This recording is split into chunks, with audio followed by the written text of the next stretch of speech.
Oi, gente! Ok, agora a gente pode começar.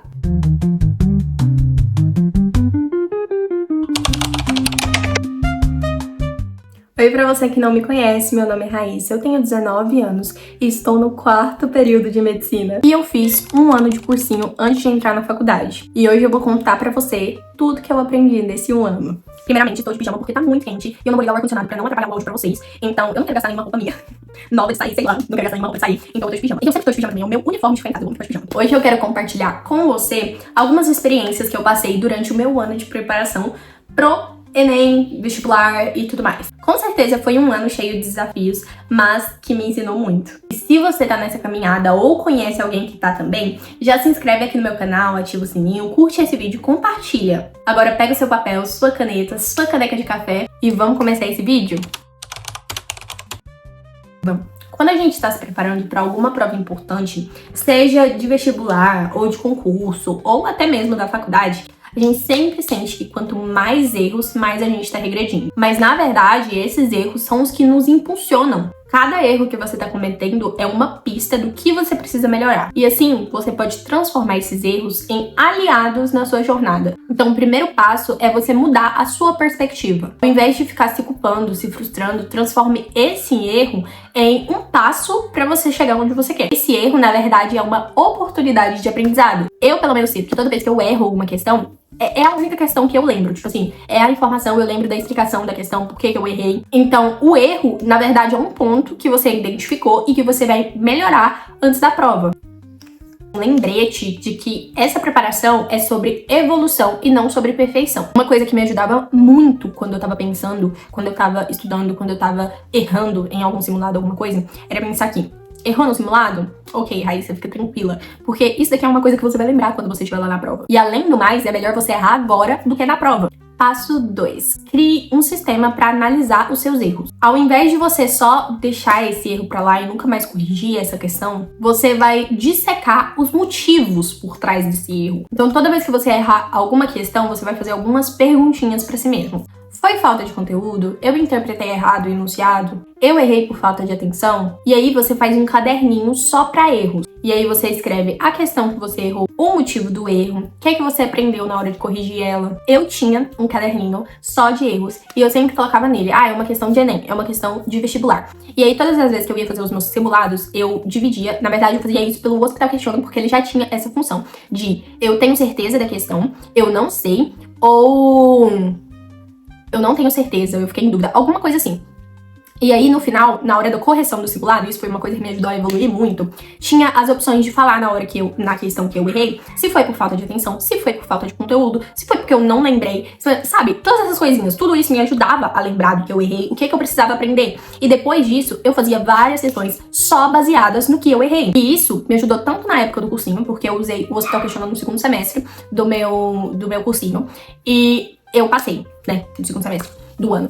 E eu continuo usando isso na faculdade, continuo fazendo isso na faculdade, só que por outras ferramentas. Identifique os seus padrões de erro. Depois de um tempo, você vai começar a reparar que certos tipos de questões você tem mais dificuldade, outras você tem mais facilidade, outras você simplesmente não sabe como interpretar. Então você vai usar isso ao seu favor. Então primeiro, você vai priorizar os temas dessas questões nos seus estudos e vai buscar resumos ou videoaulas, alguma coisa assim que esteja resolvendo essa questão. Tem várias videoaulas que são de resolução de simulados e isso é muito bom, principalmente no Checkmate Enem tem muito. Eu lembro dessas porque eu tinha muita dificuldade na interpretação das questões de matemática, mesmo tendo, eu tinha muita facilidade nas de linguagens, de humanas e tinha muita dificuldade nas interpretações das questões de matemática. Então eu usava muito o Checkmate Enem. E assim, eu ia já organizando o meu cronograma para eu dar mais prioridade para esse tema, para essa matéria que eu tô tendo mais dificuldade. Aceite as suas dificuldades como parte do seu crescimento. Lembre-se das palavras do nosso queridíssimo Fernando Pessoa. Pedras no caminho, guardo todas. Um dia eu vou construir um castelo. Cada erro, cada frustração, cada simulado difícil são como essas pedras. E com elas você vai construindo a sua preparação. Uma dica muito legal aí para você poder se motivar é fazer uma tarefinha de casa que eu vou passar para vocês. Então ao final de cada simulado, ou lista de exercícios, ou até mesmo depois de um dia de estudo que foi um pouco mais difícil, anote 3 coisas que você aprendeu com seus erros, com o seu dia, e já tenta entender o que você pode fazer diferente no seu próximo estudo. Isso te ajuda a manter a motivação e visualizar o seu progresso. Uma das maiores mudanças que eu fiz durante a minha preparação foi montar um planejamento realmente estratégico. Porque quando você estuda de forma desorganizada, você não entende se você tá progredindo ou não. Mas o planejamento traz estrutura para o seu estudo e aumenta a sua confiança. O passo número 1. Estruture seu plano de estudos com metas claras. Um planejamento bem eficiente vai começar com objetivos definidos. Então a gente vai ter metas de curto, médio e longo prazo. As de curto prazo é o que você quer aprender ou revisar nessa semana. Em médio prazo, vai ter os temas em que você quer concluir este mês. E a longo prazo é tudo que você precisa dominar antes da prova. Você pode usar planner, planilha, caderno, aplicativo de estudo, e assim você vai se organizando. Passo 2. Divida o seu tempo entre teoria, revisão e prática. O que funcionou pra mim foi o seguinte: 40% de teoria, 40% de prática e 20% de revisão. Às vezes até 30% de revisão, tá? E aí eu diminuía um pouquinho da teoria. Porque isso ajudava a fixar melhor os conteúdos e a controlar melhor o meu tempo também. Passo 3, revisão espaçada. Cara, a revisão espaçada é uma das técnicas que eu mais amo. Tanto que eu falo muito dela aqui no canal, eu falo muito dela nas minhas outras redes sociais e eu uso ela o dia inteiro. Na revisão espaçada, você vai revisar os conteúdos de uma forma periódica. Um dia depois do estudo inicial, 7 dias depois, 13 dias depois, 30 dias depois. Porque assim, evita o esquecimento e você fixa melhor os conteúdos. Não sei vocês, mas eu só aprendo revendo. Passo 4. Simulados regulares para você poder ver o seu progresso. Simulado toda semana, simulado a cada 2 semanas, depende da época que você tá no seu estudo. E aí, essa frequência de toda semana pode ser aumentada na época, assim, mais próximas das provas. Porque também não adianta nada você tá no seu primeiro ano de cursinho e querer meter um simulado toda semana. Gente, vai ser frustrante. É complicado. Porque às vezes você nem sabe direito os conteúdos que tá caindo, sabe? E aí você vai mal, aí já começa a desanimar. Ou você pode ser super datado e bem também, né? Não sei, aí depende de você. E depois do simulado, você vai fazer uma correção bem detalhada. Analisa cada erro para você poder entender o motivo. Vai verificando os tópicos que você teve mais dificuldade. E outra coisa importante também é a estratégia de prova. Então você vai entender o tempo que você gasta nas provas, o tempo que você gasta em cada questão. No meu primeiro semestre, eu não sabia muito bem como estudar. Mas no segundo semestre, eu já estava começando a entender o que me fazia entender melhor, o que me fazia aprender mais. Você vai perceber que nem todo material serve pra todo mundo, porque cada pessoa aprende de um jeito. Cada pessoa tem o seu ritmo, o seu estilo, e é por isso que o que funciona pra uma pessoa não necessariamente vai funcionar pra você. Então, primeiro, encontre o tipo de material que se adapta ao seu estilo de aprendizado. Nós temos diferentes formas de aprender. Forma visual, ou seja, a pessoa aprende mais com imagens, com gráficos, mapas mentais. Forma auditiva, a pessoa aprende mais o conteúdo ouvindo aulas, podcasts. A minha mãe é desse jeito, gente, é bizarro. Tipo assim, ela tá limpando a casa, ela tá escutando aula e ela aprende. Ela aprende. Eu não consigo, eu sou muito visual, eu tenho que sentar e, tipo assim, ver o conteúdo. Sinestésico. Pessoas aprendem praticando, vendo exercícios, interagindo com o conteúdo. Na minha preparação, eu percebi que eu era muito visual e muito sinestésica. Então, eu fiz muita revisão, fiz muita questão. E eu sempre, fazia os flashcards, porque pra mim os flashcards eram uma forma visual, porque eu sempre colocava muita imagem. Passo 2. Escolha plataformas que oferecem esse tipo de estudo pra você. Um conteúdo dinâmico, um conteúdo interativo. Eu gosto de várias e várias plataformas. Química, Moisés Medeiros. Física com Davi Oliveira. Hospital Questiona, que é mais pra essa parte sinestésica na revisão. Prática de exercício e tudo mais. E tem aulas agora, mas eu não peguei essa fase. Na minha época não tinha aulas.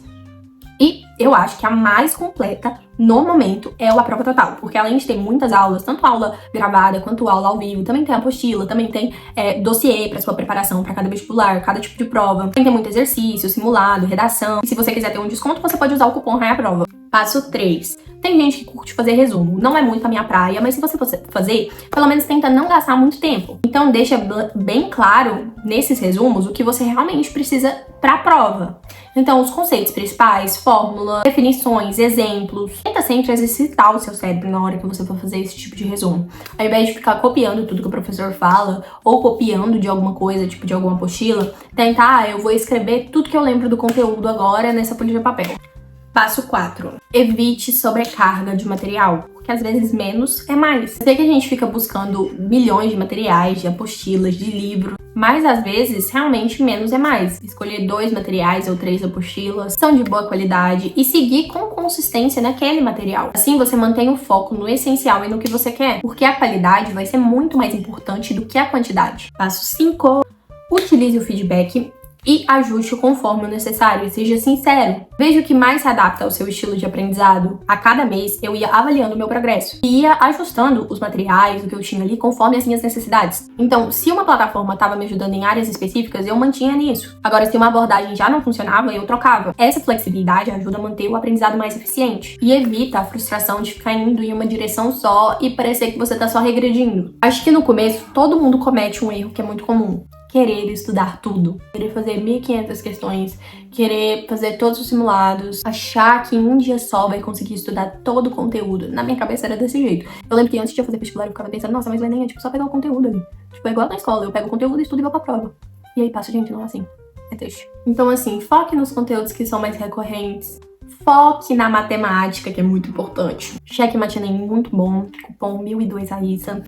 Mas realmente é muito bom, gente. Dê uma chance. Mantenha a constância mesmo nos dias difíceis. E concilie estudo com o seu lazer, com o seu tempo com a família, tempo com seus amigos. E entenda que o aprendizado, ele vai além do conteúdo. Esse ano que eu estudei, ele não foi só sobre estudar as matérias, mas sobre amadurecer também. Amadurecer pra entrar na faculdade. Todos os momentos difíceis foram essenciais pra fortalecer a minha determinação lá na faculdade, com todos os desafios que ainda iam vir. Quando você se dedica de verdade e aprende que cometer erro não é a pior coisa do mundo e se permite aprender com esses erros, o resultado vem. O segredo tá na consistência, no foco e, acima de tudo, não desistir. Essas foram algumas das lições que eu aprendi no meu primeiro ano e único tentando medicina. Eu espero que essas dicas inspirem você a melhorar, a continuar nesse caminho. E lembra que a sua caminhada ela vai ser única. Erros e dificuldades vão fazer parte, mas eles também vão te preparar para o processo. Se você gostou desse vídeo, não se esquece de curtir, de se inscrever, de compartilhar e esperar o próximo. Um beijo!